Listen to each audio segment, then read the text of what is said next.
Et bonjour à tous. On est 18 septembre 2025, les Worlds arrivent à grands pas.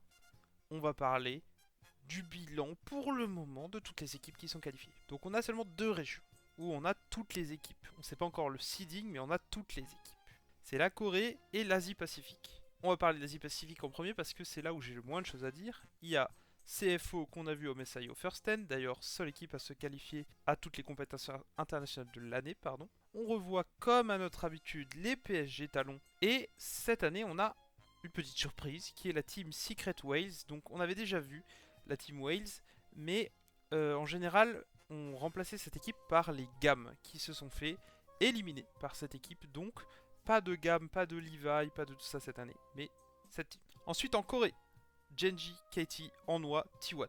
T1 s'est qualifié aujourd'hui en battant DK, Anwha s'est qualifié en battant T1 cette semaine, Katie s'est qualifié en battant Genji, et Genji sont qualifiés parce qu'ils ont fait les playoffs et qu'ils étaient MSI Champion. On sait pas encore le seeding, mais ce qui est intéressant, c'est qu'on sait que Katie Rolster ne peut pas finir seed 4.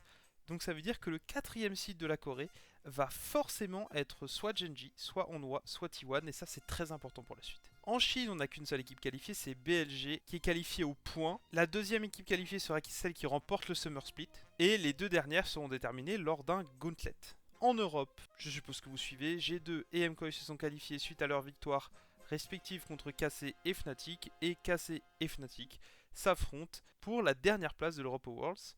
Et en Amérique du Nord, on a déjà FlyQuest de qualifié, qui est la même équipe qu'on avait vue l'année dernière, donc assez prometteuse, et les Vivocade Stars, qui sont une équipe d'Amérique du Sud que vous connaissez pas forcément, mais vous connaissez deux de leurs joueurs, Mireu, qui avait fait un passage chez nous en Europe, et Trinby. Et il reste encore une équipe à qualifier. Je vais vous parler de site 4 pour la Corée, qui est très important. C'est très important parce que le site 4 de la Corée va affronter le site 4 de la Chine, et c'est seulement le vainqueur de ce BO5 qui ira aux Worlds. Et maintenant, sachant que Katie ne sera pas site 4, ça veut dire que quand t'es chinois, pour te qualifier aux Worlds, tu vas devoir affronter soit Genji, vainqueur du MSI, T1, champion du monde en titre, ou Anwha. J'enlèverai aux équipes chinoises qui sont elles aussi très fortes, mais je serai en Chine, je serai pas serein. Voilà, on a fait ce petit point. Dites-moi si vous avez trouvé ça utile. On fera un autre point une fois que toutes les teams seront qualifiées. On essayera de caler avant les Worlds une vidéo par région, peut-être par team si c'est assez intéressant, mais par région en tout cas, pour faire un petit récap de comment ça se passe, qu'est-ce qui arrive, qu'est-ce qu'on attend d'eux, etc.